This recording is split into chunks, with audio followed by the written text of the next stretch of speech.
Alô pessoal, direto ao ponto aqui, e é direto ao ponto mesmo porque a frase ela não pode deixar de ser dita. O Renato Portaluppi, ele está humilhando a direção do Grêmio. As frases proferidas pelo treinador depois do empate por 2-2 ontem contra o Fluminense, quando foi colocada uma questão a respeito do futebol insuficiente que o Grêmio tem jogado, o resultado foi bom. Isso não pode ser desconsiderado. O Grêmio obteve o empate no final, uma derrota seria realmente muito preocupante em termos assim de evitar o rebaixamento. Então o empate foi bom, mas o futebol do Grêmio, minha gente, convenhamos, foi muito pouco, né? E essa questão foi colocada para o Renato Portaluppi e vocês ouviram, estou abrindo aqui a frase, vocês ouviram o que disse o Renato? E aí fica muito clara a humilhação, essa é a palavra, por mais dura que seja, a humilhação a que ele está submetendo a direção do Grêmio. O Grêmio não tem que jogar bonito, estou lendo aqui o que disse o Renato. Até porque, no Campeonato Brasileiro, eu tenho visto 2 ou 3 equipes, quando muito, jogando um bom futebol. Entre jogar bem e buscar pontos, eu prefiro os pontos. E aqui entra a questão mais grave, a questão da humilhação. Querem ver um bom futebol? Então falem com o presidente do Grêmio. Manda ele fazer um time de 500 milhões de reais ou 1 bilhão de reais. Aí você vai ver um bom futebol como o Manchester City ou como o Real Madrid. Vocês ouviram, né? Vocês estavam acompanhando também a entrevista do técnico depois da partida de ontem. Fiquei apavorado com o que disse o técnico.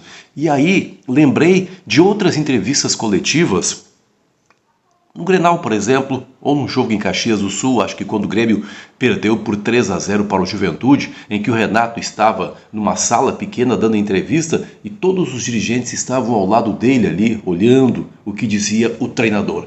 Será que o presidente estava pertinho do Renato quando ele falou isso ontem à noite? Ah não, aí é muita humilhação, gente. O presidente do Grêmio sendo advertido publicamente pelo treinador por não montar um time mais caro. E olha que o Grêmio gastou bastante dinheiro esse ano em contratações. Uma vergonha isso, gente. Uma vergonha. O presidente o presidente Alberto Guerra, será que depois eles jantaram juntos?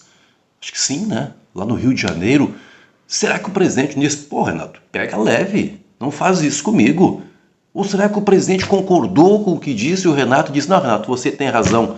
Eu falhei por não te dar um time de 500 milhões de reais. Que vergonha alheia que eu senti na entrevista do treinador do Grêmio. E eu vou seguir falando porque não foi apenas o presidente Alberto Guerra a quem o Renato humilhou na entrevista coletiva de ontem à noite. Mas eu primeiro quero pedir que você se inscreva aqui no canal. Por favor, se inscreva aqui no canal, dê seu like, sua inscrição é fundamental para o crescimento do canal do Luiz Henrique Benfica. Dá essa força aí pro velhinho aqui. O Renato humilhou também os jogadores do Grêmio. Dias atrás, o Renato já havia dito, aliás, que na sua época de jogador, os jogadores eles jogavam muito e ganhavam pouco. Hoje os jogadores jogam pouco e ganham muito. Lembram quando o Renato falou isso? Pois ontem, na entrevista coletiva, ele deu também uma lapada aí nos jogadores do Grêmio. Não quero ser repetitivo, mas falem desses problemas todos. 3 jogadores de 21 anos chegaram na última janela e nem falam direito até hoje o português. E que menosprezando os jogadores, o Renato. Ah, contrataram só esses 3 jogadores, por que não contrataram outros nomes? Até porque esses 3 jogadores estão dando uma boa resposta. O Arias foi fundamental ao sofrer o pênalti quase no final do jogo contra o Fluminense. O Monsalve várias vezes já mostrou a sua qualidade. E o Aravena, o Aravena fez uma belíssima partida contra o Fluminense. Aí o Renato fica desmerecendo, fica desqualificando os jogadores. O Renato, nessa sua tentativa aí de se isentar, essa é a palavra, né? Na sua tentativa de se isentar dos problemas. Eu não tenho culpa, gente. Me deram jogadores fracos, não fizeram um time de 500 milhões de reais, a culpa não é minha. Fica muito mal isso, né? Fica muito mal, fica expondo os jogadores. Onde é que está a tão decantada gestão de grupo do técnico do Grêmio? É por isso que a gente sempre ouve comentários que depois acabam se confirmando de que o grupo do Grêmio ele está dividido. Há aqueles que apoiam cegamente tudo que o Renato fala, mas há outros que ficam meio que contestando as manifestações do técnico. Ao falar isso sobre os jogadores do Grêmio, o Renato dá margem a que muita gente fique com o pé atrás em relação a ele. Importante dizer que estou falando aqui em nome da KTO, jogue com responsabilidade, site para maiores de 18 anos, e em nome do frigorífico Borussia, hoje é sábado, já dá para começar a pensar no churrasquinho, mas todo churrasquinho tem a sua prévia, né? Tem o seu aperitivo. E aí, os produtos do frigorífico Borussia. Eu sou do Torresminho, da Borussia.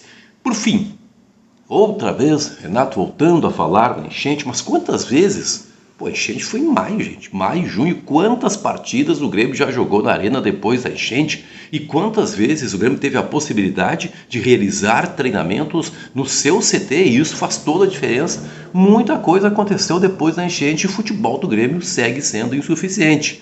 Jogar bonito, até nem cobro que jogue bonito. Obtendo um ponto, ganhando, apertado, como foi contra o Atlético Goianiense, já resolve.